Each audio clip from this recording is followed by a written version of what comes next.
नमस्कार व्यूअर्स, मैं हूं अमीश देवगन। आज आर पार में सामान्य बहस नहीं होगी, क्योंकि आज आर पार में दो धुरंधर चेहरे मौजूद होंगे।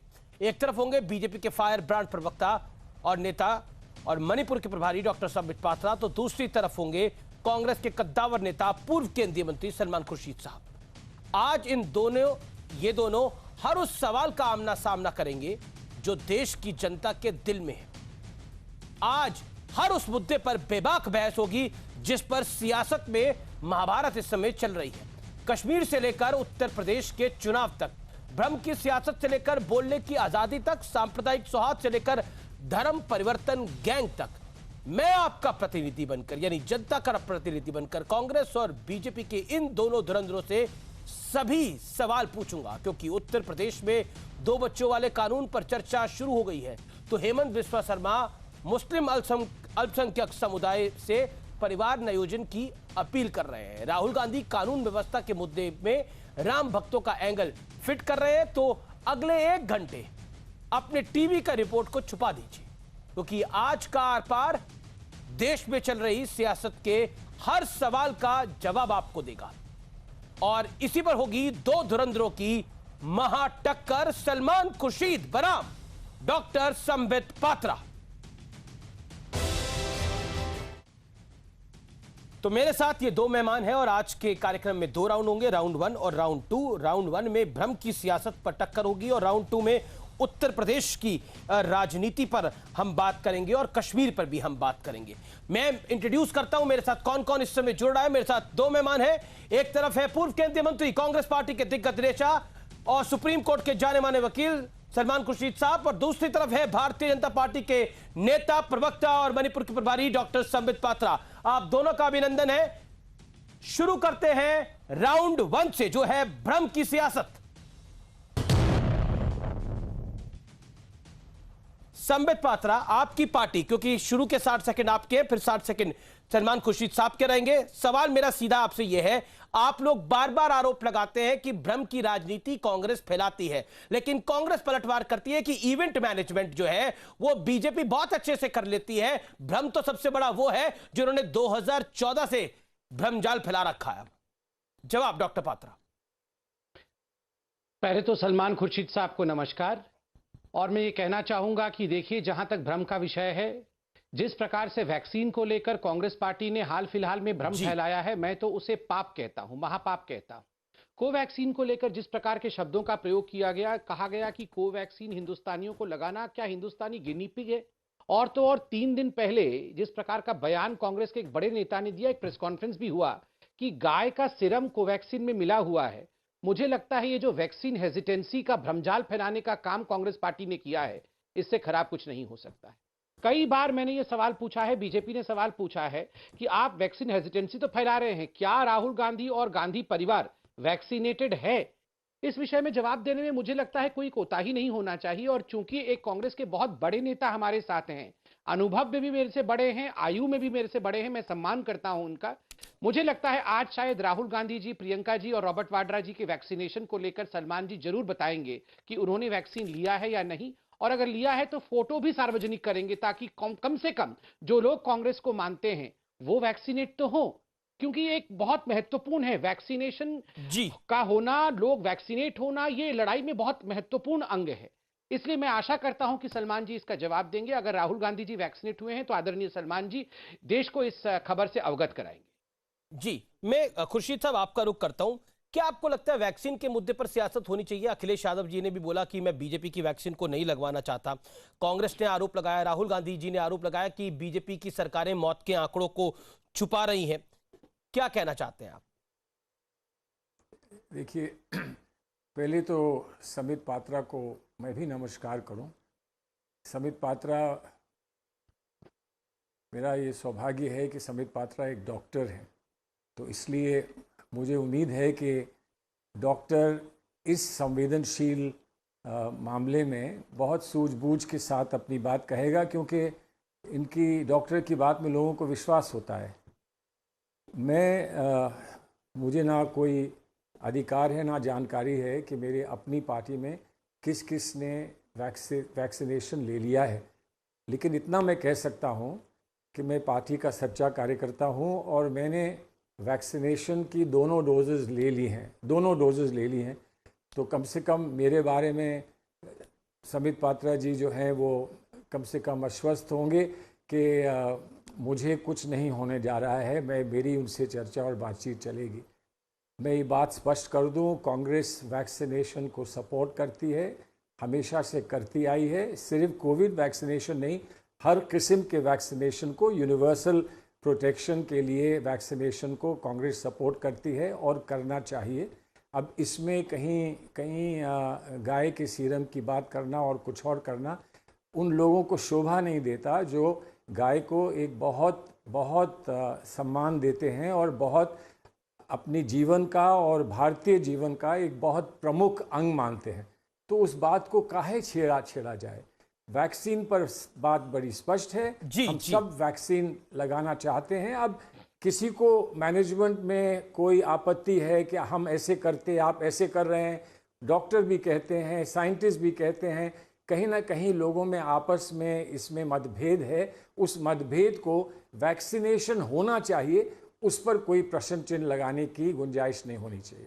जी, संबित पात्रा वो कह रहे हैं कि वैक्सीनेशन को लेकर किसी को आपत्ति नहीं होनी चाहिए, लेकिन सलमान खुर्शीद साहब, ये कांग्रेस के एक नेता ने ही कहा था कि उसमें गाय का सिरम है। हालांकि उसने बाद में अपना ट्वीट को डिलीट कर दिया।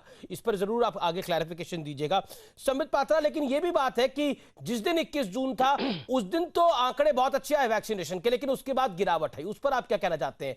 इसी पे कांग्रेस तर्ज कस रही है कि इवेंट मैनेजमेंट है। देखिए, मुझे लगता है वैक्सीनेशन जैसे महत्वपूर्ण विषय को इवेंट मैनेजमेंट कहना कहीं ना कहीं बहुत छोटा कर देना है इस विषय को। और मैं तो कहता हूं वैक्सीनेशन ड्राइव को वाकई हर किसी को इसको इवेंट के रूप में ही लेना चाहिए और इसे मैनेज भी करना चाहिए कि कैसे ज्यादा से ज्यादा लोग अपने घर से निकले और सेलिब्रिटीज डिमांड करें कि हम सब वैक्सीनेशन हो, वो एडवर्टाइज करें और ज्यादा से ज्यादा लोग, जो लोग वैक्सीन हेजिटेंसी में भी फंसे हुए हैं, उससे बाहर आके वैक्सीन ले।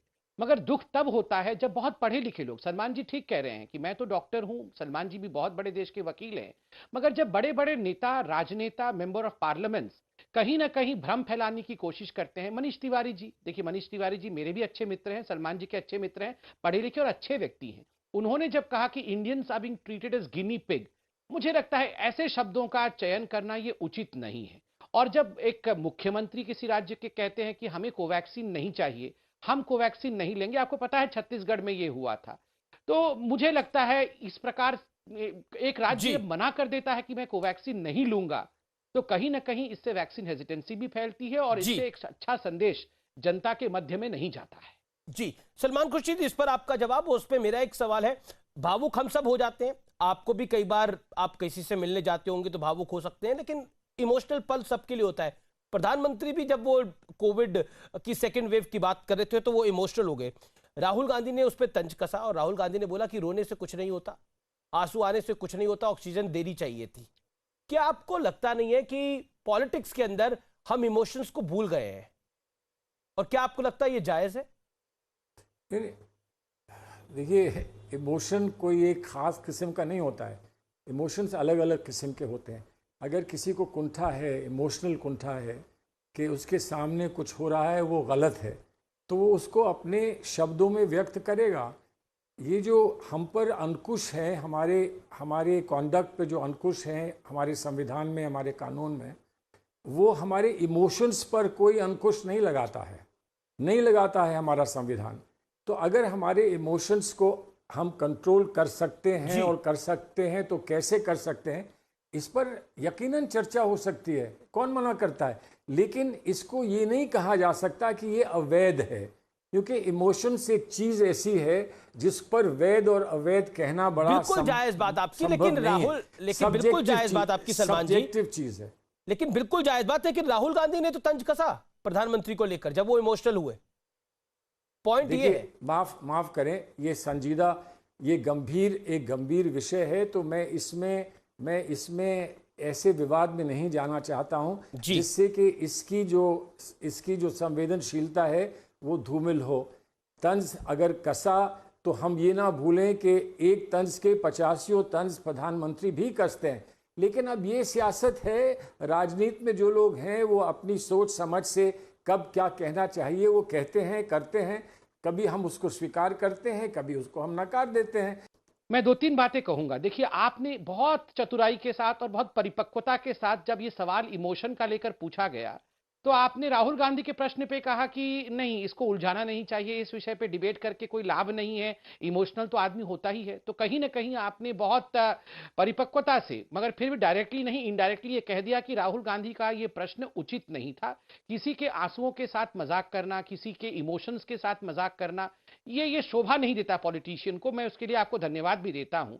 और मैं राहुल गांधी जी को भी याद दिलाना चाहता हूं, राहुल जी, आप वही नेता हैं जिन्होंने सदन के पटल पे, पार्लियामेंट में आपने प्यार की राजनीति का सीख दिया था, और किस तरह आपने अपनी सीट छोड़ के जाकर नरेंद्र मोदी जी को जबरन गले से लगाने की कोशिश भी की थी।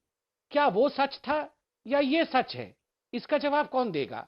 इसका जवाब शायद राहुल गांधी ही देंगे, क्योंकि सलमान जी इस पे शायद ज्यादा चर्चा नहीं करना चाहते हैं।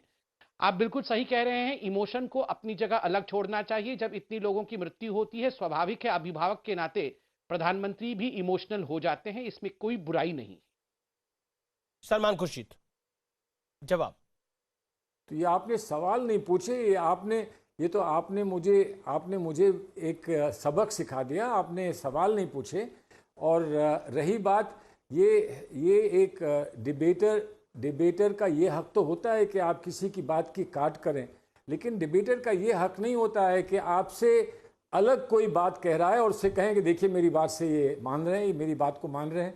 जो भी है वो जनता जज कर लेगी। मेरा सिर्फ इतना कहना है कि इमोशन हर किस्म का होता है, और इमोशन की काट इमोशन से भी होती है, इमोशन का जवाब इमोशन से भी होता है, और इमोशन की पर प्रतिक्रिया इमोशन से भी होती है। अब कौन सी क्या है, कौन सी सही है? आपको एक इमोशन अच्छा लगता है, मुझे एक और इमोशन अच्छा लगता है, लेकिन बात इमोशन की है तो इमोशन पे छोड़ दीजिए। कोई ना कोई तो जज करेगा, कोई ना कोई उसकी मापदंड करेगा, उसको सोचेगा, उसकी पैमाइश करेगा। तो उसको इमोशन पर ही छोड़ दीजिए। और रही बात आपकी और हमारी, अरे भाई, हम तो आप पर इतना विश्वास करते हैं कि कल अगर पेट काटना पड़े, हाथ काटना पड़े, तो हम किसके पास जाएंगे? आप तो सर्जन हो, आपके पास जाएंगे। उसमें हम इमोशन नहीं रखेंगे, उसमें हम सिर्फ सूझबूझ और साइंटिफिक सोच रखेंगे। ठीक है, संबित जवाब देना चाहते हैं। संबित। नहीं, ईश्वर करे कभी भी पेट और हाथ या किसी चीज की सर्जरी की आपको या आपके दुश्मनों को भी सर्जरी की आवश्यकता ना पड़े, आप हमेशा स्वस्थ रहे। मगर मैं एक सवाल पूछना चाहता हूं। आपको लगा कि पिछले वाला सवाल नहीं था, सबक था, मगर believe me, this is going to be a question. क्योंकि आपने इमोशन वाला कॉर्ड छेड़ दिया है, और चूंकि आज बैठे हैं आप हमारे सामने बैठे हैं, तो मुझसे भी रुका नहीं जा रहा है। मैं भी एक सवाल पूछना चाहता हूं। आज कांग्रेस की जो स्थिति है, क्या कभी कभी आप लोगों को इमोशनल लगता है? क्योंकि एक समय था जो कांग्रेस पूरे हिंदुस्तान की सबसे बड़ी पार्टी होती थी, पूरे हर राज्य में कांग्रेस का शासन होता था, हर जगह सरकार होया करती थी, आप जैसे वरिष्ठ लोग मंत्री होते थे। आज कांग्रेस की आप स्थिति देखिए। क्या आप लोग जो इतने वरिष्ठ हैं, आप लोग कभी इमोशनल हो जाते हैं ये सोच करके? आपको लगता है कि हाय, हमें अपनी जिंदगी के अंदर ये सब क्या देखना पड़ रहा है कांग्रेस पार्टी में? ऐसा लगता है क्या कभी आपको?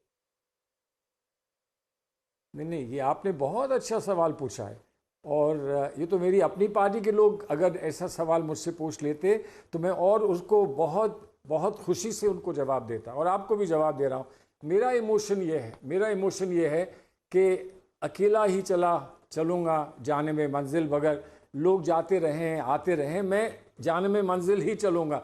मुझे मेरा इमोशन ये कहता है कि अकेले भी हो तो खड़े रहो। जिस पार्टी में विश्वास है, जिस नेतृत्व में विश्वास है, और जिस इतिहास में विश्वास है, उसको छोड़ना नहीं है। अरे जिंदगी कोई इतनी बड़ी चीज़ है कि हम अपनी ज़िंदगी को निछावर नहीं कर सकते अपनी पार्टी पे। अब आप कहेंगे ये इमोशन है, हाँ है इमोशन, है इमोशन। इन चीज़ों में इमोशन ही काम आता है। जब आदमी अपना सैक्रिफाइस करने के लिए तैयार होता है, अपनी कुर्बानी देने के लिए तैयार होता है, तो इमोशन का उसमें एक बहुत बड़ा रोल होता है।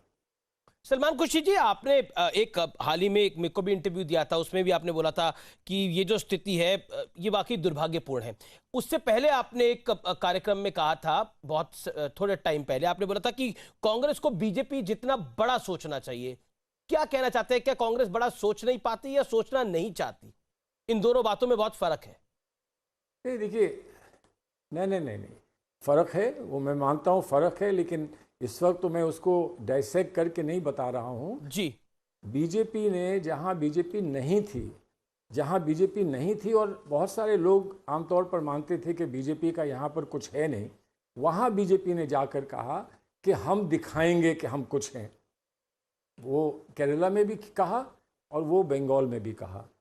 बंगाल में कुछ दिखा पाए, लेकिन बंगाल में बहुत सशक्त ऑपोजिशन का सामना करना पड़ा और खेला होबे नहीं समझ पाए, खेल नहीं पाए।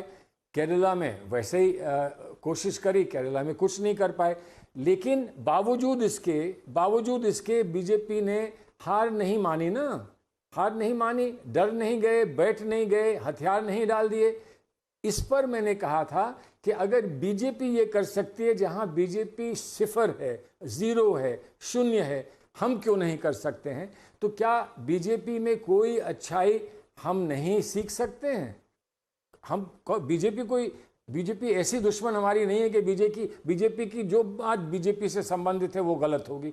अगर कोई अच्छी बात है तो उसको समझना, मानना, उसको फॉलो करने में कोई हर्ज नहीं है। आइडियोलॉजी बीजेपी की हम नहीं एक्सेप्ट करते हैं, उसका हम विरोध करते हैं। स्ट्रैटेजी बीजेपी की कहीं कहीं कामयाब हो सकती है, उसको हम फॉलो भी कर सकते हैं, क्यों नहीं कर सकते हैं। लेकिन ये मेरी अपनी राय थी, ये मेरी पार्टी की राय नहीं थी, ये मेरा अपना एक रिएक्शन था। क्योंकि आप फर्रुखाबाद से सांसद भी रहे और आप कॉर्पोरेट अफेयर्स मिनिस्टर भी रहे। जब मैं एक बिजनेस चैनल का संपादक होता था तो आपसे बड़ी मुलाकात भी होती थी। पॉइंट ये है कि वहां पे कहावत फर्रुखाबाद में चलती थी, खुला खेल फर्रुखाबादी। क्या भारतीय राजनीति में संबित पात्रा बीजेपी खुला खेल फर्रुखाबादी कर रही है कि जितिन प्रसाद भी आ जाए, मुकुल रॉय आए और फिर चले जाएं, एग्जैक्टली वही कर रही है? मैं जवाब देता हूं। पहले तो सलमान जी को जो उन्होंने बंगाल और केरल के ऊपर कहा है उसमें मैं दो सेकंड की टिप्पणी कर लूं। सलमान जी ने कहा बंगाल में हमने कुछ तो किया मगर हम खेल नहीं पाए। मैं तो इस बात से सहमत नहीं हूं। जिस बंगाल के अंदर पहले 2% और उसके बाद 4% हमें मत प्रतिशत मिलता था, जिस बंगाल के अंदर हमें 0 सीटें मिलती थी, बढ़कर 3 सीटें हुई, 3 सीटों से हम 77 सीट पे आए और लगभग 40% मत प्रतिशत पे आ गए हो, वोट शेयर पे आ गए हो। मुझे लगता है खेला तो हुआ है, बहुत बड़ा खेला हुआ है। ये जज्बा बहुत बड़ा होता है। और वही कांग्रेस पार्टी को देखिए सलमान जी, आप सोचिए वो कांग्रेस पार्टी जो कभी शासन में थी बंगाल में, जो कभी मुख्य ऑपोजिशन थी बंगाल में, वो वहां नेस्तनाबूत हो गई। खेला तो छोड़िए, वहां पर उसका खाता तक नहीं खुल पाया। और बंगाल के अंदर जिस प्रकार का अलायंस कांग्रेस पार्टी ने किया, कम्युनिस्ट पार्टी के साथ आपने बंगाल में अलायंस किया, और केरल की बात आप कर रहे थे, उसी केरल में जाके आप कम्युनिस्ट पार्टी के खिलाफ लड़ रहे थे। नतीजा क्या हुआ कि केरल में भी आपकी सरकार बन नहीं पाई, जबकि केरल में एक साइक्लिकल चेंज हमेशा होता रहता है। तो कहीं ना कहीं सलमान जी, आप माने या ना माने, आप पढ़े लिखे बहुत विद्वान व्यक्ति हैं, दिल के अंदर तो कहीं ना कहीं कचोटता होगा कि कंफ्यूजन तो है कांग्रेस के अंदर, इसमें कोई दो मत नहीं है। एक आइडियोलॉजी के साथ एक स्टेट में आपका गठबंधन, दूसरे में नहीं। कंफ्यूजन तो है सलमान जी। सलमान साहब, मैं इस पे बड़ा स्पष्ट सवाल आपसे पूछना चाहता हूं।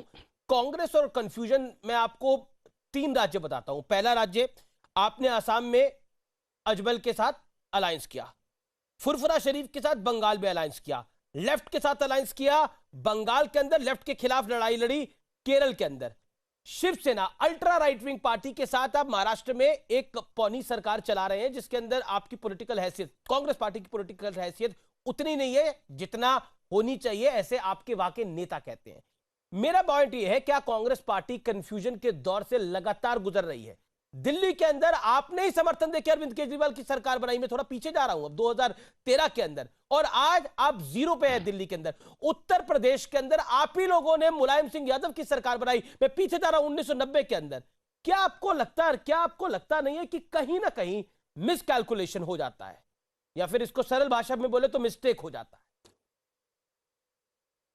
नहीं, देखिए, मिस्टेक हो जाता है। मैं आपसे ये तो मैंने कह नहीं सकता हूं कि हमने हर चीज़ सही करी है और इसीलिए हम इतने अच्छी स्थिति में हैं, ये तो मैं नहीं कह रहा हूं। बात हुई थी कुछ और। बात ये हुई थी कि आपने मुझसे प्रश्न ये पूछा था कि आपने ये कहा कि अगर बीजेपी बड़े पैमाने पे सोच सकती है जहां वो कुछ नहीं है, तो हम भी सोच सकते हैं। मैंने ये कहा था, और उस पर एक लंबी कहानी सुना दी संबित पात्रा जी ने, लंबी कहानी सुना दी कि हम कहाँ से कहाँ पहुँच गए, हम कहाँ से कहाँ पहुँच गए। ये भी ना भूलें ना, अगर यही बात करनी है और पीछे ही देखना है तो हम ये ना भूलें कि ममता जी भी तो रेलवे मिनिस्टर थी, तो वो बीजेपी की रेलवे मिनिस्टर थी, एनडीए की। तो आज उनको ममता जी उनके लिए दुश्मन हो गई। राजनीति में हालात बदलते हैं और हमारे भी हालात बदलेंगे। अगर ये संतुष्ट हैं, समित पात्रा जी संतुष्ट हैं कि हालात नहीं बदलेंगे, तो फिर कोई चर्चा की गुंजाइश ही नहीं है। मैं मानता हूं कि हालात बदलेंगे, मैं मानता हूं कि हालात बदलेंगे, स्थिति बदलेगी, हम फिर अच्छी तरह से फिर वापस भारत में कई जगह पर पहुंचेंगे। 10 सेकंड में इसका जवाब दीजिए। ये कॉन्ट्रडिक्शन बड़ा नहीं है? Ultra right wing party Maharashtra में शिवसेना आपके साथ, दूसरी तरफ बंगाल में फुरफुरा शरीफ, और असम में अजमल, और केरल के अंदर मुस्लिम लीग। मतलब जहां जिस पे मौका मिले चौका मारना है। देखिए ऐसा, पर वो चौका नहीं लग रहा। नहीं, चौका मारने की बात नहीं है जी। अगर हम इनमें से किसी को छोड़ेंगे तो बीजेपी उनको साथ ले लेगी। हम तो ये जानते हैं कि बीजेपी उनको साथ ले लेगी। अगर सरकार बनानी होती किसी स्टेट में तो उनको साथ ले लेती, लेकिन नहीं होना चाहिए। ठीक है, आप किसी भी पार्टी के साथ जिसके साथ हमारा समझौता हुआ है उसको आप यहाँ पर एक तरफा उसको आप कम्युनल मत कह दीजिए, उस पर अलग चर्चा करना चाहें तो कर लीजिए। फुरफुरा शरीफ में हमारा अलायंस नहीं था, हमारा जो बड़ा अलायंस था उसमें लेफ्ट फ्रंट ने उनको शामिल किया था। देखिए, 3 शब्दों को मैंने पकड़ा है अभी सलमान जी का। एक तो बड़ी सोच, उन्होंने कहा बड़ी सोच हम भी कर सकते हैं, हम भी बड़ी सोच रख सकते हैं। अमीश जी, आप ये बताइए, बड़ी सोच कौन हो? मस्तिष्क में सोच होता है, सोच हाथ पैर में नहीं होता है, सोच मस्तिष्क में होता है। और बड़ी सोच रखने के लिए एक अध्यक्ष चाहिए पार्टी में, एक केवल एक फंक्शनिंग अध्यक्ष नहीं, एक वर्केबल अध्यक्ष चाहिए। कार्यकारी अध्यक्ष नहीं चलेगा। बड़ी सोच तो उसी के मस्तिष्क में उपजेगा ना। और मैं तो बड़े आश्चर्य के साथ कह रहा हूं, सलमान जी शायद बोल नहीं पा रहे होंगे मगर सोच जरूर रहे होंगे। अध्यक्ष कहां है? अध्यक्ष बन ही नहीं पा रहा है। 1.5-2 साल हो गए, आज कांग्रेस के पास अध्यक्ष नहीं है। तो ये बड़ी सोच पर सोनिया जी है, madam Gandhi number 1 Sambit madam Gandhi है। मैंने कहा ना कार्यकारी अध्यक्ष कभी भी इतने बड़े पार्टी को, इतने बड़े जहाज को किनारे नहीं लगाता है। आपको वर्किंग प्रेसिडेंट चाहिए जो परफॉर्म करता हो, जो ग्राउंड में हो। नंबर 2 जो शब्द इन्होंने प्रयोग किया वो है हालात बदलेंगे, भविष्य में हम भी ऊपर आएंगे। सही बात है, हर बच्चा कहता है कि मैं क्लास में कभी ना कभी टॉपर तो बनूंगा ही, मगर उसके लिए परिश्रम करना पड़ता है, उसके लिए मेहनत करनी पड़ती है। अब चादर टान के हम सो जाएं और हम सपने देखें कि हम भविष्य में टॉपर बन जाएंगे, तो फिर लोग उसे मुंगेरी लाल के हसीन सपने कहेंगे। वो एक हार्ड वर्किंग स्टूडेंट के सपने नहीं होंगे। जी जी। खुर्शीद साहब, राउंड नंबर 2 जो है वो आपकी, जिस प्रदेश से आप आते हैं उसकी पॉलिटिक्स को लेकर है। बंगाल में जो खेला होना था हो गया, अब उत्तर प्रदेश के खेले की बारी है। और उत्तर प्रदेश में आपके करीबी मित्र, आपके छोटे भाई जितिन प्रसाद ने बीजेपी का दामन थाम लिया है। बीजेपी ने अपनी तैयारी शुरू भी कर दी है। उत्तर प्रदेश का खेला आप सलमान खुर्शीद साहब कैसे देखते हैं? हमारे लिए तो बात बड़ी स्पष्ट है। मुझे आश्चर्य है कि भारतीय जनता पार्टी को आज तक कांग्रेस और विभिन्न पार्टियों के नेताओं की आवश्यकता है। बंगाल में ऐसा ही किया जी, आंध्र प्रदेश में ऐसा ही किया, और जगह भी ऐसे ही कर रहे हैं। और उत्तर प्रदेश में भी वो ढूंढते फिर रहे हैं। जहां उत्तर प्रदेश में उनको इतना बड़ा बहुमत मिला है, वो अभी संतुष्ट नहीं हैं, शायद डरे हुए हैं, सहमे हुए हैं कि हम सरकार चला नहीं पाए अच्छी तरह। तो इसलिए हमको अब उन लोगों की आवश्यकता है जिनकी छवि अच्छी है, या जिन्होंने कभी कोई पद ग्रहण किया था और उस पर अच्छा काम किया। तो ठीक है, वो ले जाना चाहते हैं, ले जाएं, हमको कोई उसमें आपत्ति नहीं है। वो ले गए हैं। अब जैसे आपने कहा, सचिन मेरे छोटे भाई की तरह थे, जितिन थे, और उनके पारिवारिक संबंध हमारे उनसे थे। अब उन्होंने अपना एक निर्णय लिया, हम उसका सम्मान करते हुए हमने उनको विदा कर दिया। ठीक है, उनका निर्णय है। अब उनको सफलता मिले ना मिले वो आगे समय बताएगा। जी, लेकिन मेरा सवाल यह है कि संबित, इस पर आप अपना जवाब दीजिएगा, लेकिन उससे पहले सलमान खुर्शीद एक 30 सेकंड में जरूर जवाब दे दीजिए। क्या आपको लगता नहीं है कि कांग्रेस उत्तर प्रदेश के अंदर जिस पॉलिटिक्स को फॉलो करती है, सेकुलरिज्म, लेकिन अभी आप हाल ही के इंसिडेंट में देखिए, गाजियाबाद में लॉ एंड ऑर्डर का विषय था, जिसमें ट्विटर के ऊपर आपके 2 नेताओं ने एक ऐसा वीडियो चला दिया जो असल में थी नहीं, सिचुएशन ही नहीं थी, वहां पे मामला कुछ और था। लेकिन उस पूरे विषय को कहीं ना कहीं सांप्रदायिक बनाने की कोशिश की गई। देखिए, एक विषय पर अभी पूरी जांच तो हुई नहीं है, और अगर किसी ने उस पे कोई त्रुटि करी और उस पर कोई गलती करी तो हम ये मत भूलें कि परिप्रेक्ष्य क्या है। परिप्रेक्ष्य ये है कि उत्तर प्रदेश में नहीं बल्कि उत्तर प्रदेश के अलावा और कई प्रांतों में ऐसे ऐसे वारदात बहुत सारे हुए हैं, और जैसी राजनीति करी जा रही है और जो बातें कही जाती हैं उससे लोगों को ऐसा लगता है कि अगर कोई ऐसी घटना घटती है तो उसका कहीं ना कहीं संबंध उस बातचीत से या उस विचारधारा से अवश्य होगा। तो अगर वो सतर्क नहीं है और इस बात को मानते हुए कुछ कह देते हैं जो असत्य हो या सत्य ना हो, तो ठीक है, उनकी गलती है, लेकिन जांच तो होनी है ना। पता तो चलना चाहिए कि अगर जो हुआ तो वो क्यों हुआ। दाढ़ी तो हिंदू की भी होती है, मुसलमान की भी होती है, लेकिन जब दाढ़ी वाली बात आती है तो उसमें उसको एक धर्म के साथ जोड़ना, क्या आपको लगता नहीं नाजायज? मुसलमान से क्यों उसमें समाजवादी पार्टी की भी एक नेता ने नहीं जोड़ना चाहिए ना। किस ने दाढ़ी पर इस ऐसे वार किए हैं या दाढ़ी पर ऐसी टिप्पणी की है, उसमें कहाँ मुसलमान हैं और कहाँ हिंदू हैं? कि किसी हिंदू की दाढ़ी पे तो ऐसी टिप्पणी नहीं होती, तो मुसलमान की दाढ़ी पे क्यों करते हैं? मुसलमान क्या कपड़े पहनते हैं ये बात क्यों कही जाती है सार्वजनिक रूप से? तो इसलिए सच्ची बात यह है कि जहां ऐसा होता है वो गलत है, और वो भारतीय जनता पार्टी के अच्छे नेताओं को, जैसे संबित पात्रा हैं, इनको भी स्वीकार करना चाहिए कि ये हमारी नीति नहीं है, ना होगी, और अगर ऐसा होता है तो वो गलत होता है। संबित पात्रा जवाब। देखिए, सलमान जी की एक बात से मैं सहमत नहीं हूं। सलमान जी ने कहा मुसलमान के ड्रेस के बारे में क्यों चर्चा होती है जब हिंदू के ड्रेस के बारे में तो कभी चर्चा होती नहीं है। सलमान जी, कांग्रेस पार्टी वह पार्टी है जिसने भगवा आतंकवाद टर्म कॉइन किया था, और आपको याद होगा सलमान जी, जयपुर का वो दृश्य, जयपुर में आप लोगों का अधिवेशन था, मंच पे सोनिया जी मौजूद थी, मंच पे मनमोहन सिंह बतौर प्रधानमंत्री मौजूद थे, राहुल गांधी वाइस प्रेसिडेंट के रूप में पहली बार लॉन्च हुए थे, और वहां शिंदे जी का भाषण और जिस प्रकार से उन्होंने आतंकवादी कैंप के विषय में संघ को लेकर, बीजेपी को लेकर और भगवा आतंकवाद शब्द कॉइन किया, पी चिदंबरम जी ने उसे रिपीट किया और कई नेताओं ने आपका उसको रिपीट किया गया। तो ये कहना कि हिंदुओं के ऊपर आप आक्रमण नहीं करते हैं, ये बिल्कुल बिल्कुल बिल्कुल गलत है। दूसरी बार आपने कहा कि उत्तर प्रदेश में हम शायद डरे हुए हैं कि शायद हमारी जमीन खिसक रही है इसलिए हम नेता ले रहे हैं। देखिए सलमान खुर्शीद जी, इतने बड़े बहुमत के बाद भी, इतना अच्छा प्रदर्शन के बाद भी डरे हुए रहना ये बहुत अच्छी निशानी है। ये एरोगेंस नहीं होना चाहिए कभी भी कि हमारे पास इतना बड़ा बहुमत है, हम कभी डरेंगे नहीं। बिल्कुल, जनता के पास दोबारा जाना है तो डरना है कि मैंने सही काम किया नहीं किया है, यह आकलन लगातार चलना चाहिए। मुझे तो डर इस बात का है कि कांग्रेस पार्टी के मन में आज भी वो डर नहीं, कांग्रेस पार्टी के मन में कहीं ना कहीं, बुरा मत मानिएगा, आपके लिए नहीं कह रहा हूं, कहीं ना कहीं एरोगेंस बैठा हुआ है कि इतने वर्षों तक हम ही किंग थे और हम ही फ्यूचर किंग हो गए। कहीं ना कहीं ये कांग्रेस पार्टी के मन में बैठा हुआ है। जी सलमान खुर्शीद, और वैसे मजाक में सलमान जी से एक बात कहना चाहूंगा, मजाक में सलमान जी के मुंह से आज गलती से सचिन निकल गया जितिन के बदले। कुछ सचिन जी का भी कुछ चल रहा है क्या सलमान जी? आपके चलिए, अब मुझे लगता है कि सचिन निकल कुछ गलतियों को हसीन गलती मान के इग्नोर कर देना चाहिए। सलमान जी बोलिए। नहीं, वो तो आप मुझे बता दीजिए कि आप किसी और पर क्या अपनी कोई चाल चलेंगे, तो आप बता दीजिए, कम से कम सच्चाई सामने आ जाएगी। चलिए, जैसा भी है, अच्छी बात है। आप थोड़ा सा ह्यूमरस मजाक करते रहें और हमारी चर्चा ऐसे ही चलती रही, एक खुशगवार चर्चा हो, उससे बेहतर और क्या हो सकता है। लेकिन आपने उत्तर प्रदेश की बात करी कि थोड़ा सा सतर्क रहना चाहिए, थोड़ा सा इस बात का डर रहना चाहिए कि हमसे कोई गलती तो नहीं हुई।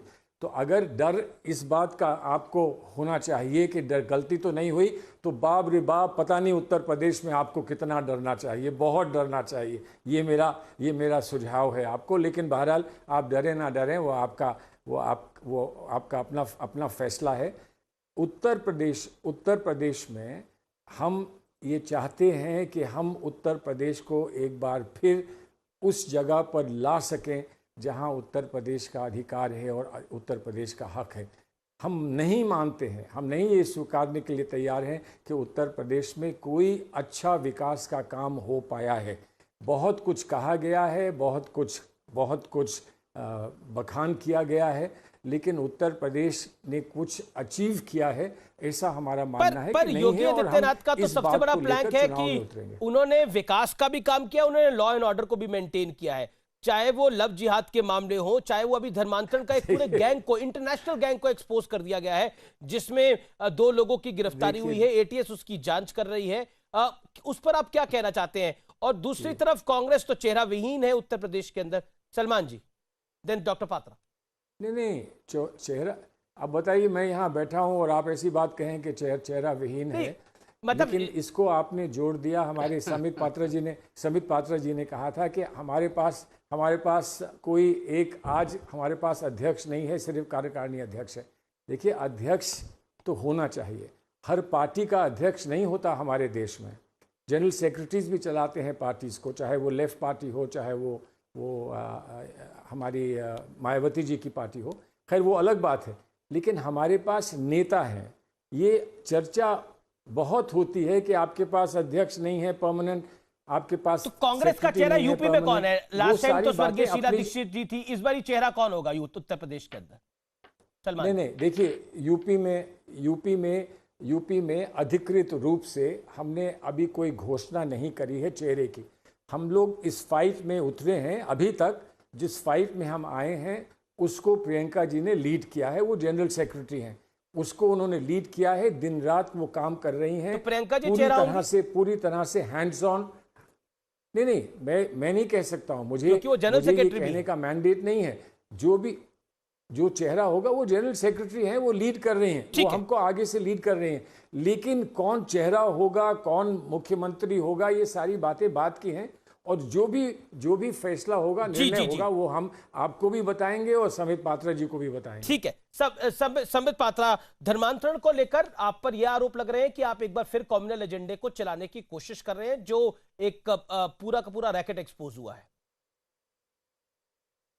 देखिए, जिस प्रकार का रैकेट धर्मांतरण का एक्सपोज हुआ है, 1000 से अधिक लोगों को जबरन प्रलोभन देकर या उनको धमका करके, और आज तो मैं टीवी चैनलों में देख रहा था, एक महिला विक्टिम कह रही थी उनके साथ तो दुष्कर्म भी किया गया इस धर्म परिवर्तन के लिए। इस प्रकार के धर्म परिवर्तन का क्या हश्र होता है और इसका क्या समाज पे असर पड़ता है, हम सब जानते हैं। आज ये जांच का विषय भी है, और आज मैंने चैनलों के माध्यम से देखा कि जाकिर नाइक से भी तार जुड़े हुए हैं। मुझे तकलीफ के साथ कहना पड़ रहा है, वही जाकिर नाइक है जिसका कांग्रेस पार्टी के कई दिग्गज नेताओं ने समर्थन भी किया था, वही जाकिर नाइक जिसने कांग्रेस पार्टी को एक बहुत बड़ा डोनेशन भी दिया था, और ये सब हमने एक्सपोज भी किया है। तो मुझे लगता है जो तुष्टीकरण की राजनीति इतने वर्षों तक कांग्रेस या समाजवादी पार्टी करती रही है, उसका खामियाजा समाज को भुगतना पड़ा है, नंबर 1। नंबर 2, आपने शायद ध्यान नहीं दिया होगा अमीश जी, सलमान खुर्शीद बहुत ही सीजन्ड नेता है, उन्होंने एक बहुत महत्वपूर्ण बात कही। मुझे तो लगता है आज का ब्रेकिंग न्यूज बन सकता है, और मैं अनुमति से यह सवाल दोबारा दोहराता हूं। जब अध्यक्ष के बारे में, अपने पार्टी के अध्यक्ष के बारे में आदरणीय सलमान खुर्शीद जी बता रहे थे, तो उन्होंने कहा कि जरूरी नहीं है कि हर पार्टी में अध्यक्ष हो। कई ऐसे पॉलिटिकल पार्टी हैं जो जनरल सेक्रेटरी के भरोसे भी चलती है। और उसके बाद 2-3 लाइंस के बाद उन्होंने कहा कि प्रियंका गांधी हमारे पार्टी की जनरल सेक्रेटरी हैं।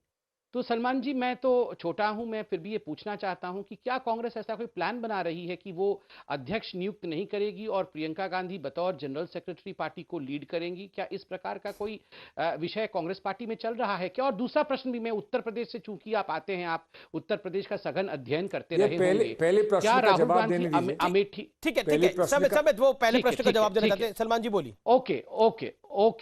ओके। पहले प्रश्न का जवाब ये है कि ये बड़ी हाई लेवल की बात है। मैं इस सूचना को मोदी जी के पास पहुंचा दूंगा। चलिए, अब दूसरा प्रश्न, ये आप हमें बता सकते हैं, मुझे लगता है ये तो बहुत साधारण लेवल का प्रश्न मैं पूछने वाला हूं अब। क्या अमेठी में राहुल गांधी जी उत्तर प्रदेश के चुनाव के समय कैंपेन करने आएंगे, वहां कैंप डाल के कुछ दिन रुकेंगे? ये बहुत साधारण लेवल का है, कैंपेनिंग का ही विषय है, इस पे आप ये मुझे बता सकते हैं आप? वो मैं स्मृति ईरानी जी को बता दूंगा, तो आपको कोई कष्ट नहीं होगा, सब स्मृति जी को ठीक जी। ये तो राहुल गांधी जी आज सुन रहे होंगे, स्मृति जी से आप गुफ्तगू करने वाले हैं। लेकिन सलमान खुर्शीद, क्योंकि धर्मांतरण को लेकर योगी गवर्नमेंट ने एक बड़ा एक्सपोजे किया है, पुलिस ने बड़ा एक्सपोजे किया है, उस विषय पर आप क्या कहना चाहते हैं? फिर मैं धारा 370 पर आता हूं, कश्मीर पे आता हूं। देखिए, मैं पहली बात बता दूं, हमारे देश में कानून बड़ा स्पष्ट है। कानून बड़ा स्पष्ट है। धर्मांतर अगर किया जाता है और उसमें प्रलोभन दिया जाता है या उस पर कोई ज़बरदस्ती की जाती है तो वो गलत है, अवैध है और उस पर कार्रवाई होती है और होती रहेगी। ये बड़ा स्पष्ट है। तो इसमें किसी को कोई संकोच की आवश्यकता नहीं है। लेकिन इसके अलावा सुप्रीम कोर्ट के फैसले हैं। कोई अपने खुले मन से और कोई अपनी इच्छा से अगर कोई निर्णय लेता है तो उसमें किसी भी दल को ना किसी भी प्रशासन को उसमें कहीं कोई हस्तक्षेप करने का अधिकार नहीं है। सुप्रीम कोर्ट का फैसला है। पर क्या तो आपको इस लगता नहीं है बात कि को तुष्टीकरण के इतना चलते, तुष्टीकरण की राजनीति के चलते इस विषय पर कोई बोलना नहीं चाहता है, इस विषय पर कोई कार्रवाई नहीं करना चाहता था पहले की सरकारें? अब कार्रवाई हो रही है तो ये अच्छी बात है। आप तुष्टीकरण को भूल जाइए। सुप्रीम कोर्ट ने थोड़ी तुष्टीकरण किया था। जब सुप्रीम कोर्ट ने कहा था, हादिया के केस में ये कहा था कि अगर किसी का अधिकार है तो ये भी अधिकार है कि मैं किसके साथ जीवन अपना व्यतीत करना चाहती हूँ और किस धर्म में रहना चाहती हूँ। मन से कोई करे तो अच्छी बात है, इसमें तो कोई किसी को तकलीफ नहीं होगी। लेकिन अगर ये मन की तो बात है, ये माफ़ करें, ये मन की बात है ना। लेकिन आजकल वो फ्रेजेस भी नहीं इस्तेमाल कर सकते हैं बिकॉज बहुत लोगों ने मोनोपोली कर ली है। लेकिन अगर ये हर व्यक्ति के मन की बात है कि वो निर्णय ले तो इस पर अगर कहीं कोई संकोच है, कहीं कोई डाउट है तो उस पर जांच हो जाए। जांच होने से पहले आप ऐलान कर रहे हैं कि ऐसा हुआ, ऐसा नहीं हुआ। सलमान जी देखिए, मैं तो बड़ा जिम्मेदार पत्रकार हूं और बहुत जिम्मेदारी से बोल रहा हूं। पुलिस ने ही अपनी फाइंडिंग में बताया कि प्रलोभन दिए गए, किस तरह से शादी का प्रलोभन दिया गया, डराया गया, धमकाया गया, इस तरह से हुआ। बात सुनिए, आप जानते हैं कि पुलिस का प्रोसिक्यूशन सक्सेस की परसेंटेज उत्तर प्रदेश में या इस देश में कितनी है? 6% है, 6%।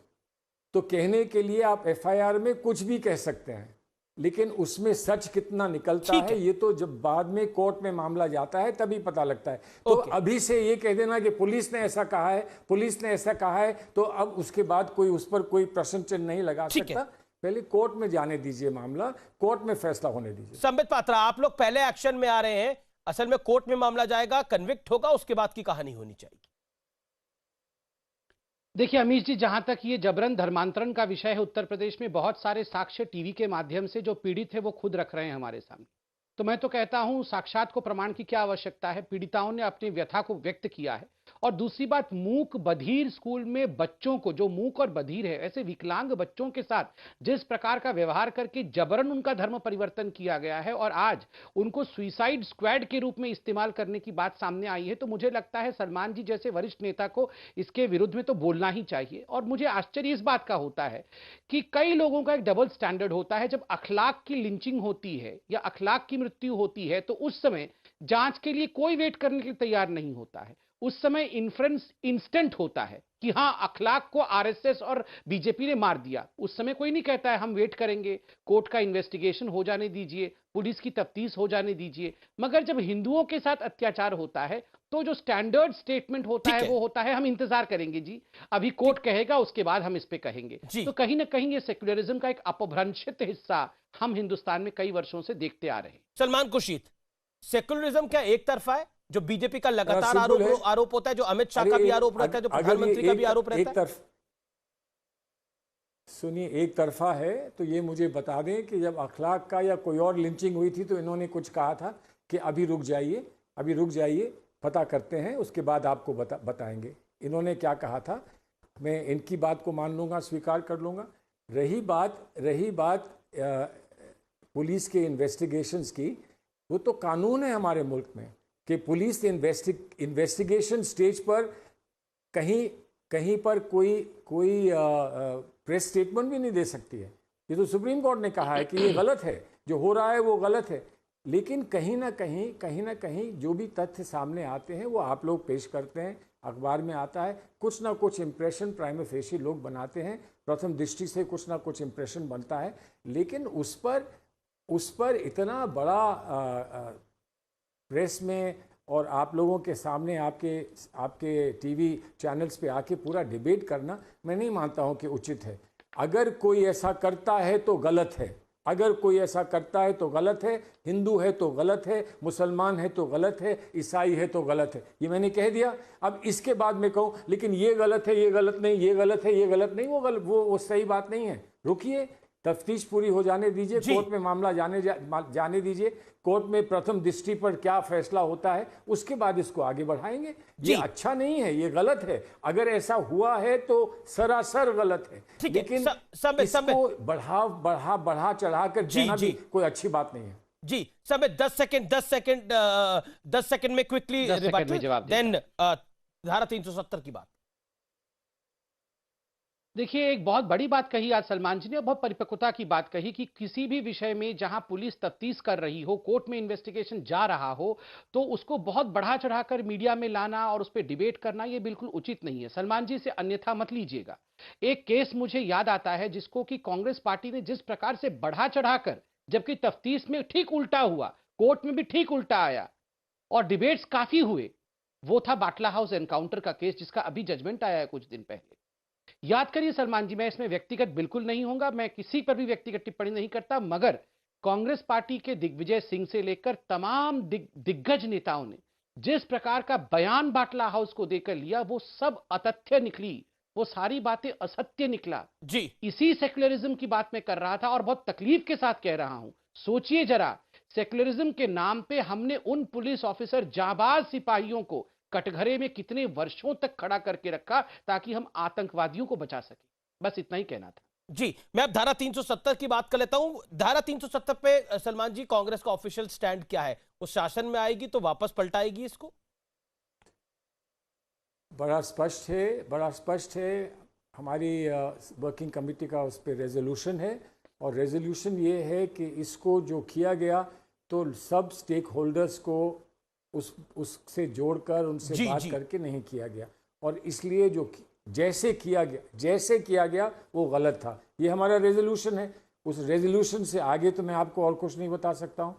इतना मैं आपसे ज़रूर कह सकता हूँ, जो मेरी समझ है वो ये है कि कश्मीर में बड़ी चिंता है, वहाँ के नेताओं को, वहाँ के लोगों को कुछ चिंता है कि उनके साथ सही व्यवहार नहीं हुआ, और इसलिए बहुत समझदारी से भारतीय जनता पार्टी की सरकार ने सब लोगों को बुलाया है। जिनको इन्होंने ये कहा कि ये गद्दार हैं, उनको भी बुलाया है कि नहीं भाई, बैठकर बात करें और एक बार फिर राजनीति को फिर से पटरी पर लाएं कश्मीर में। ये बहुत अच्छी बात है। मैं बधाई देता हूं समित पात्रा जी को।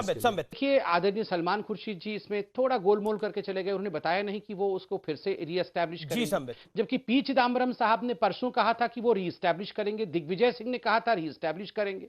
पवन खेड़ा जी ने प्रेस कॉन्फ्रेंस करके उसके कॉन्ट्राडिक्ट किया। यही मैं कह रहा हूं, आज कांग्रेस पार्टी ये जो खेल खेल रही है, कॉन्ट्राडिक्शन, इतने सारे कॉन्ट्राडिक्शन, तभी तो उसे कंफ्यूजन का बंडल कहा जा रहा है। देखिए, आप आर्टिकल 370 वापस लाने के लिए सोच सकते हैं, आपका ये इंडिविजुअल उपाय हो सकता है, मगर आज मैं इस मंच पे कह रहा हूं, हम ऐसा होने नहीं देंगे। मैं आप दोनों का शुक्रिया करता हूं। आपका दोनों का बहुत बहुत शुक्रिया हमारे साथ जुड़ने के लिए। नमस्कार।